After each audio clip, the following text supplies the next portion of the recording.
Imagine living and working in the sweltering temperatures of the Dead Sea before the modern state of Israel was born.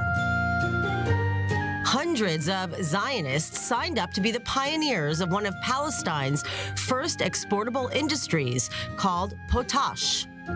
Potash is a mineral that exists in the water of the Dead Sea, but here the concentration is 20 times more than in regular sea. Potash is used today as fertilizer to the agricultural industry.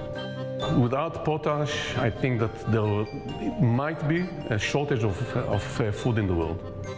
The vision was brought to fruition in the early 1930s by Moshe Novomsky, a gold and copper mining engineer from Siberia. And he came down here in 1911, took some samples from the sea, from Kalia, went back to his lab in Siberia, checked it, and actually saw that the figures are correct. He made Aliyah actually in 1919, and he started to ask for the concession from the British. It took him 10 years to get the concession. Nearly 75 years after this active labor camp closed down during the 1948 War of Independence, well-known Israeli architect Eitan Kimmel and his team are breathing new life into this historic treasure. With its very, very limited resources, they built up this labor compound. Imagine in the 1930s, 1940s, with nothing around, was quite an heroic achievement of this beginning years of Israel. The restoration and preservation project stays true to the labor compound's simple roots.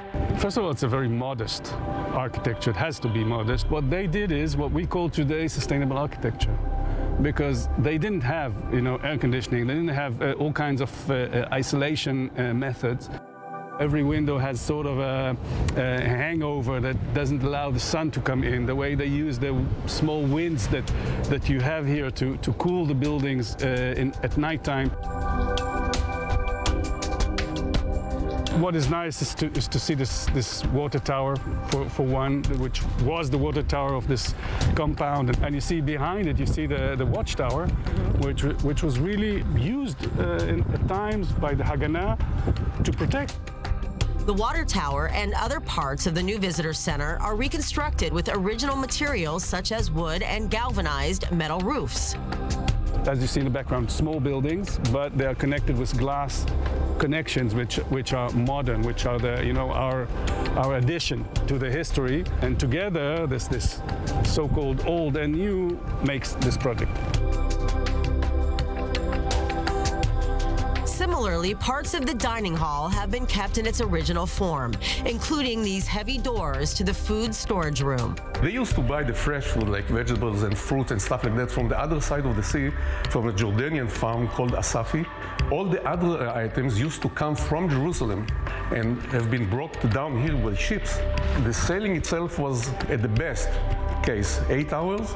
Worst case, depending on the terms of the sea and the wind and stuff like that, used to go up to 2 days. And storing food was not easy, because I can't imagine, where did they get ice? I mean, there weren't refrigerators, there weren't the air conditioning that were nice and comfortable right now. Right. What they did, they had an ice factory on the other building. They manufactured 18 blocks per day and brought it over here to keep the food fresh. Plus, there's an impressive interactive virtual reality exhibit, which makes you feel like you are living and working for the Potash company. During the peak years, there was a community of 500 Jewish workers living in tents like these. But the Potash company also employed Arab workers, and they did the salty, labor-intensive, dirty work together.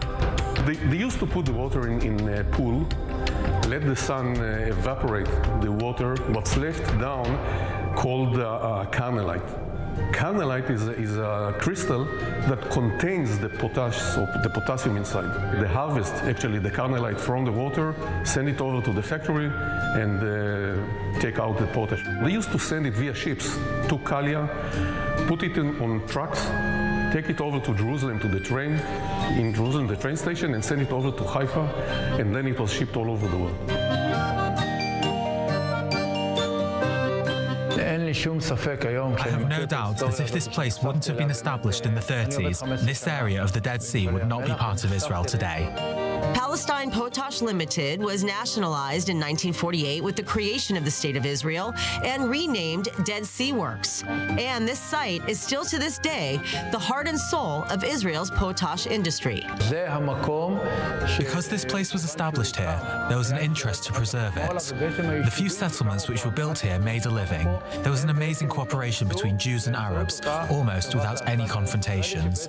Even today, this company is contributing a lot to the Israeli economy, providing 20% of the Negev jobs. In Sdom, on the Dead Sea, Emily Francis, I-24 News.